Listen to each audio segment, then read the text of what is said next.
And so what we've done in this room is all of that is used lumber, and an engineer has certified that it's strong enough, etc. And so this room with the furnishings was under $4,000. Everything. The cost, the way we've got it worked out, it would go into a revolving fund. We want to create new businesses. We've got union workers who are unemployed. We've got electricians. So they would head up a team coming in with volunteers.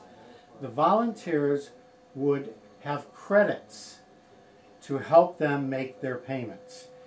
It's the old barn raising idea.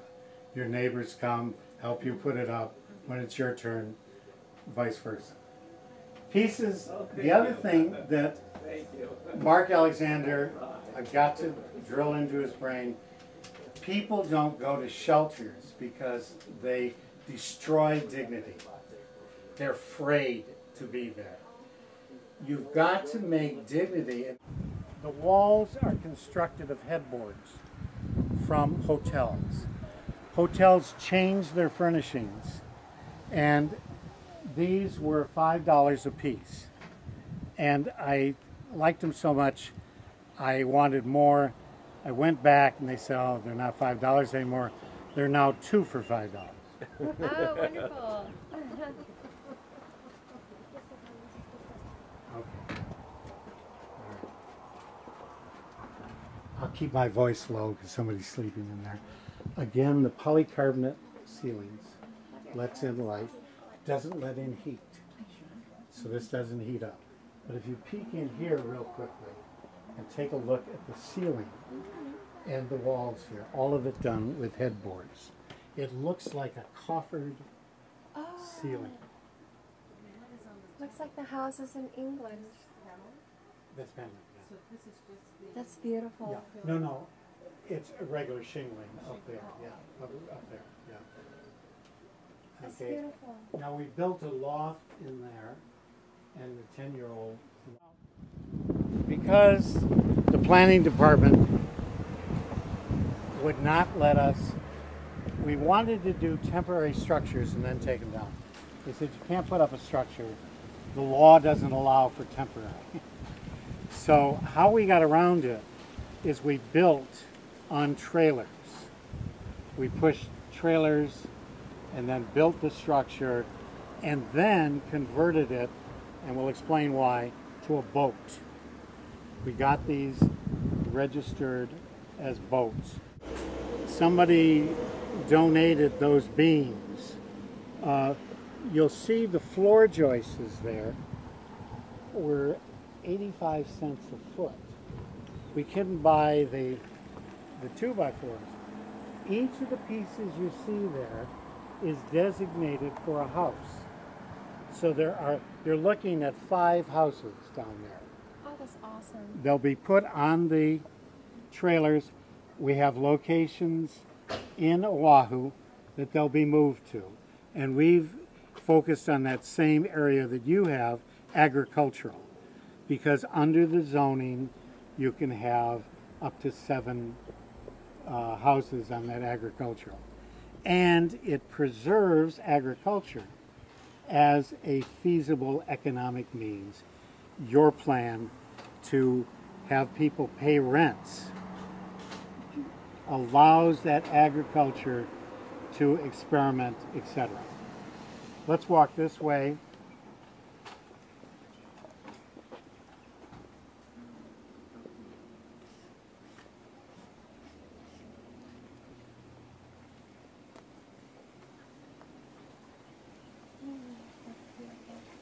We're working with Oceanic Institute. They have just lost all of their federal money. The disaster that is looming is that they will be in real, they're going to have to lay off a goodly number, and very soon. So that is filled with tilapia. They adapted the tilapia from salt water to fresh water. The fish excrete into the water, We water the plants with it. It then moves through the cocoa core here down and cleans the water, and it goes back into the pool.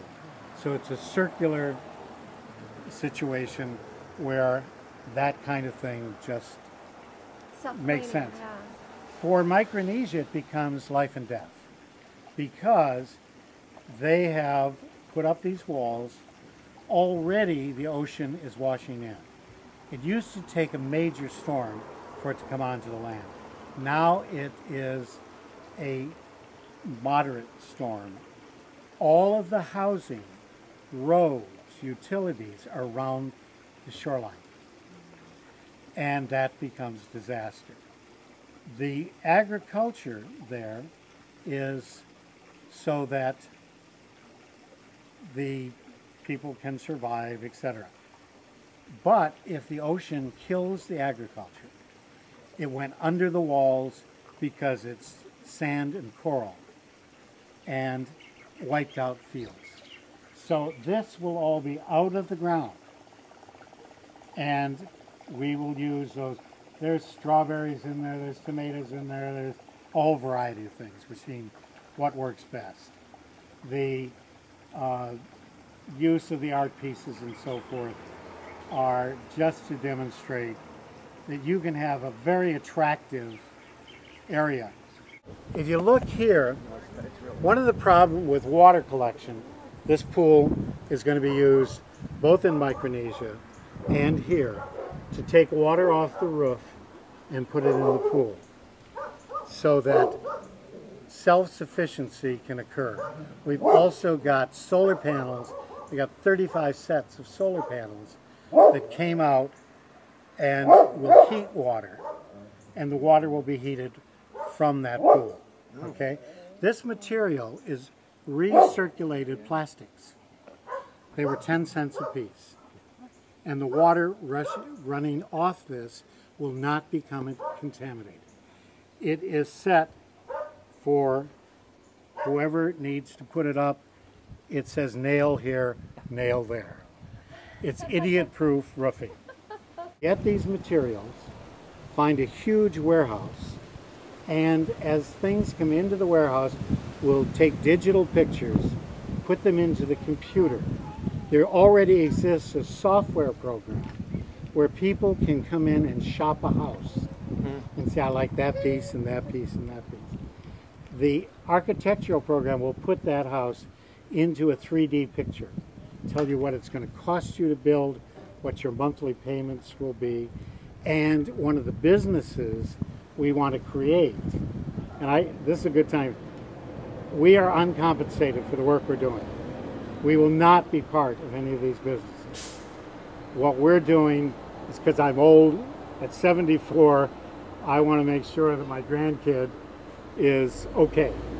So our job will be to get them off the ground, help them out, and the architect will then approve the design. The structural engineer will approve it. All the professionals will come in. The teams will be headed by union carpenters, union plumbers. This is the SS Climate Change. It is a boat. And the idea, and you see the wheels on it of this. All of this was built for about $6,000, everything here. And that does not include the bathroom plumbing or the electrician. Both of those we have to put off until we submit a building permit. And at that point, because those things automatically trigger building permits. Red flags. The problem that the city is thinking about is that if people can build houses for $5,000, $10,000, $15,000, and this kind of thing, what does that do to income of the city? Nothing. It increases it because those people aren't building houses right now. They can't afford to. So it's a whole new body of the population that's going to increase income for the city.